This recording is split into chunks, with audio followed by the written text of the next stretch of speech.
the University of Colorado hired Deion Sanders in the hopes Coach Prime would be able to return the football program to its former glory.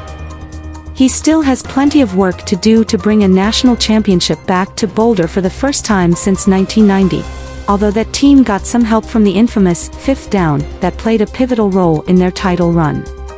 Football is a sport governed by a wide array of rules that have the potential to alienate newcomers who are trying to learn the ropes.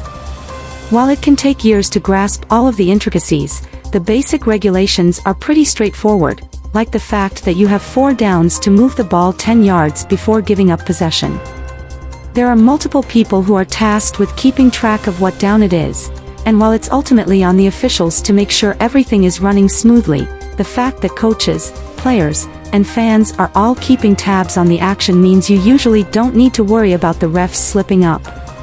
Of course, they're still humans with the ability to make mistakes, and it's hard to think of a more obvious and impactful error than the one Colorado benefited from during a showdown with Missouri in 1990.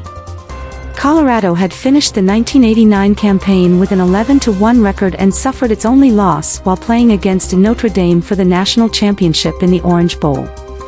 The Buffaloes were ranked at number 5 heading at the start of the 1990 season, but a 1-point loss to Illinois in Week 3 had put a bit of a dent in their goals to get a shot at redemption after coming as close as they could to winning a title the previous year. As a result, every game from that point was essentially a must-win contest, which meant a 3-1-1 Colorado squad that was sitting at number 12 on October 6, 1990 needed to leave Columbia with a victory against an unranked Missouri team that had gone 2-2 to that point. However, that was easier said than done.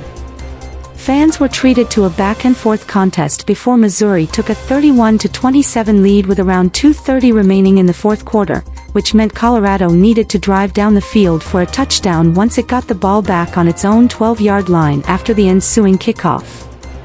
There was less than 1 minute remaining in the game when Buffalo's QB Charles Johnson connected with tight end John Bowman in the red zone. While the TE had a wide-open path to the end zone, he lost his footing on the artificial turf at Faurot Field to give Colorado a fresh set of downs before Johnson spiked the ball to stop the clock with 28 seconds left. On second down, Colorado running back Eric Bieniemy ran for 3 yards up the middle and was tackled a yard short of the goal line before Buffs head coach Bill McCartney called his final timeout, and before long, chaos unfolded. Bieniemy once again attempted to punch the ball in but was stood up by the Missouri defense. The clock was still running, and Colorado scrambled to the line before Johnson spiked the ball for a second time to stop it with 2 seconds left on what should have been fourth down. However, the officials tasked with keeping track of downs had failed to change the marker after Colorado called its timeout, which meant the Buffaloes not only kept possession but got one more chance to score a touchdown. They capitalized on the opportunity when Johnson took matters into his own hands and ran into the end zone for the winning TD as the clock expired. ESPN recapped the fallout of the fifth down in a lengthy article chronicling the various factors that led to the oversight, including an officiating crew that typically didn't work together and a member of the chain gang who'd been distracted by EMTs attending to a fan who'd suffered a fatal heart attack at the exact moment Colorado called its last timeout. It took a few seconds for the refs to signal a touchdown after Johnson ran the ball in, and many Missouri students had prematurely stormed the field thinking the Tigers had pulled off the upset. The scene began to turn ugly when they realized they'd actually lost, as a "fifth down" chant reverberated across the stadium as the officials gathered to try to determine if they had, in fact, lost track.